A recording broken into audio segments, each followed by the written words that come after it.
تاسو محترمو د وظیفو کې زما تاسو سره وعده ده ان شاء الله عزیز الله پاک به تاسو له رزق درکړي د عزت والا. الله پاک به تاسو له مال او دولت درکړي د عزت والا. الله پاک به تاسو له کور درکړي د عزت والا. زندگی به درکړي الله پاک تاسو له د عزت والا او دومره په سکون باندې دومره په هر طریقې باندې او صرف تاسو یو پیره دا وظیفه وکړئ ان شاء الله العزیز تماشه کوي الله پاک به تاسو ژوند د محترم بدل کړي.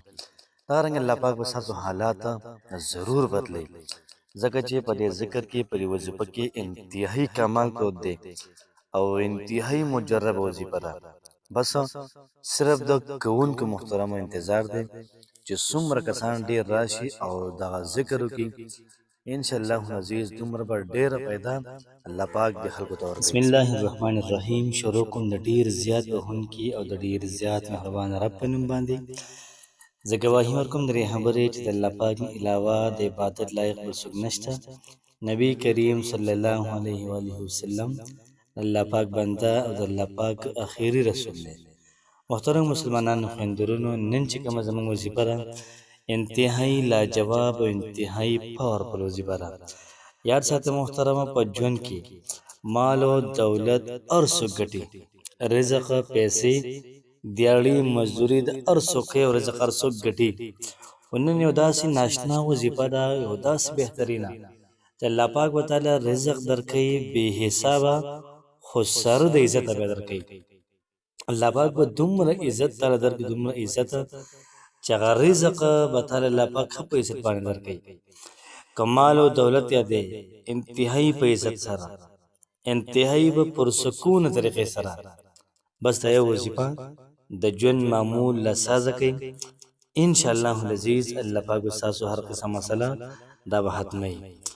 دعا وکړئ الله پاک څومره کسان داسې دي چې هغوی د رزق په تلاش کې دي، رب بهترین او عظیم الشان رزق ورکړي. څومره کسان داسې دي هغوی د مال او دولت په چکر کې غیر ممالکو ته تللی دي، یا دغه رنګې اسلامي څومره ممالک دي هغې ته تللی دي، ربه بهترین مال او دولت ورکړي، رزق ورکړي. څومره مسافر دي ربه د هغوی کاروبار په خپل کلي علاقه باندې برابر کړي چې کلي کې مې کاروبار هم چلېږي ښه خوشحاله. یا الله څومره کسان د رښتیا نه رسېږي رښتیا ولا بندوبست وکړي. یا الله څومره کسان داسې دي چې د هغوی حاجات دي، هغوی حاجات پوره کړي. چا څومره مسایل دي ربه تا ته پته لګي، چا څومره مشکلات دي تکالیفو کې څوک راګیر دي هغوی مشکلات د ختم کړي. امین ثم امین. محترمو کومه وظیفه ده انتهایی پاورفل او انتهایی بهترینه وظیفه ده. تاسو به ترتیب او طریقه کار داسې وکړئ چې تاسو به روزانه 50 پیرې درود شریف ووایئ، 50 پیرې. چې کله دا 50 پیرې درود شریف وویلې بیا به د هغې نه بعد 100 پیرې سورة الفاتحه ووایئ. الحمدلله رب العالمین الرحمن الرحیم مالک یوم الدین ایاک نعبد و ایاک نستعین. درود شریف به 50 پیرې او ټول سورة فاتحه ولضالین امین پورې 100 پیرې وي د ورځې چې هر څنګه ته برابرې خدا برابره وه. د هر مانځه نه بعد 20 پیرې وایه، 40 پیرې، ځکه چې 20 پیرې که ته وایې نو دغه رنګې تقریبا 15 موضوعونه 700 پیرې په اسانه برابرېږي. مانځه نه مخکې 10 پیرې وایه، 10 پیرې وروسته وایه، هر مانځه نه بعد داسې بیا هم 100 پیرې په اسانه برابرېږي.